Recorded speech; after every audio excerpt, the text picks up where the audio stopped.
దేశంలో దళిత క్రైస్తవులకు ఎస్సీ హోదా రద్దు చేయడం సరికాదని బహుజన సమాజ్ పార్టీ కాకినాడ జిల్లా అధ్యక్షులు మాతా సుబ్రహ్మణ్యం, జిల్లా ప్రధాన కార్యదర్శి కండవల్లి లోవరాజు, ప్రతిపాటి బులిరాజు డిమాండ్ చేశారు. గురువారం దళిత సంఘాల ఆధ్వర్యంలో కాకినాడ జిల్లా కలెక్టరేట్ వద్ద ధర్నా నిర్వహించారు. ఈ సందర్భంగా వారు మాట్లాడుతూ, దేశంలోని క్రైస్తవ మత ప్రచారకులంతా అగ్రకులాల వారే ఉన్నారని, వారికి లేని నిబంధనలు ఎస్సీలకు మాత్రమే ఎందుకని ప్రశ్నించారు. ఎస్సీల మత స్వేచ్ఛను హరించే 1950 రాష్ట్రపతి ఉత్తర్వులు రాజ్యాంగ విరుద్ధమని పేర్కొన్నారు.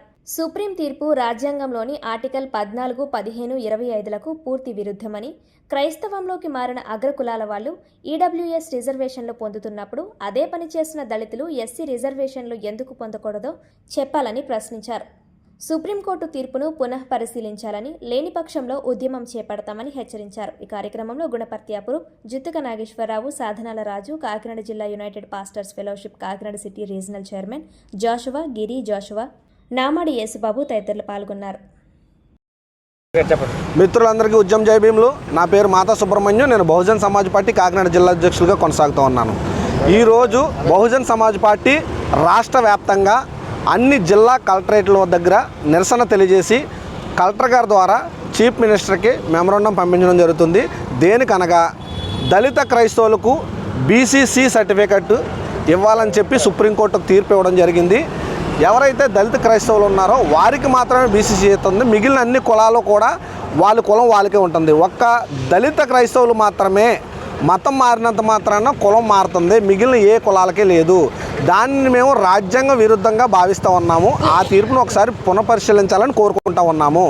ఎవరైతే దళిత క్రైస్తవులు ఉన్నారో వాళ్ళని ఎస్సీ హోదాలోనే కొనసాగించాలని మేము కోరుకుంటూ ఉన్నాము. అదేవిధంగా ఉండి నియోజకవర్గం ఆకువీడు గ్రామంలో రఘురామకృష్ణరాజు గారు దళితులపై అక్రమ కేసులు పెట్టి అరెస్ట్ చేయడం జరిగింది. ఆ కేసులు ఎత్తేయాలని కోరుకుంటా ఉన్నాము. ఉండి నియోజకవర్గంలో హిందువుల పేరుతో క్రైస్తవులపై జరుగుతున్న దాడులను మేము వ్యతిరేకిస్తూ ఉన్నాము. చర్చిలు కూలగొట్టేస్తూ ఉన్నారు, దళితులపై దాడులు చేస్తూ ఉన్నారు, క్రైస్తవులపై దాడులు చేస్తూ ఉన్నారు.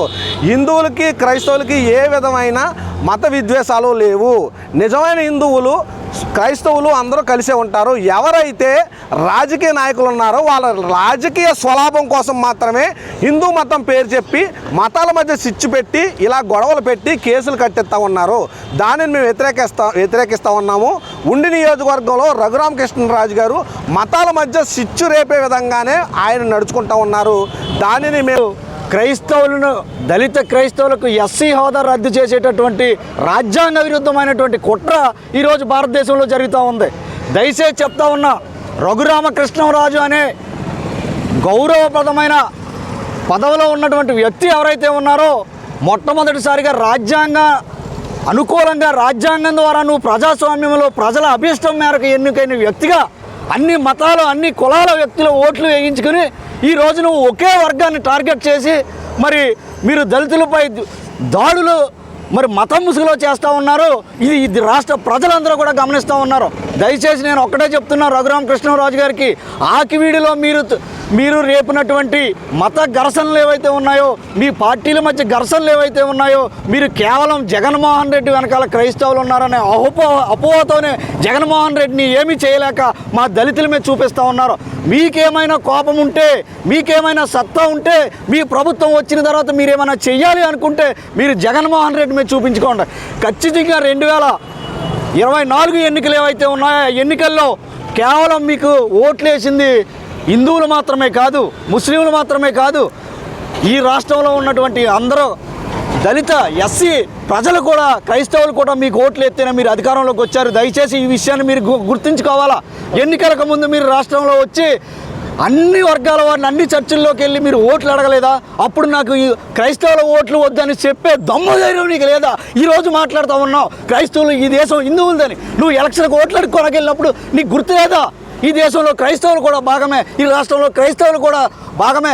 మరి రాజ్యాంగం కల్పించినటువంటి మత స్వేచ్ఛ హక్కు ఏదైతే ఉందో దాన్ని నువ్వు కాలరాస్తూ ఉన్నావు. బాబాసాహెబ్ అంబేద్కర్ రాజ్యాంగానికి నువ్వు విరుద్ధంగా మాట్లాడుతూ ఉన్నావు. దయచేసి గమనించాలి రఘురామకృష్ణ గారు.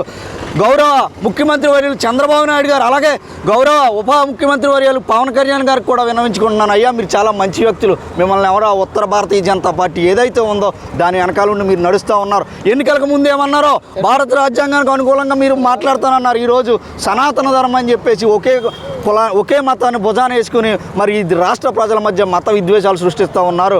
మరి ఇదే విషయం ఈ దేశంలో కొనసాగితే ఈ బీజేపీ కులాల వారీగా, మతాల వారీగా, ప్రాంతాల వారీగా ప్రజల్ని విడదీసి అనేకమైన కల్లోల వాతావరణం సృష్టించడానికి సిద్ధంగా ఉంది. దీని పట్ల ఈ దేశం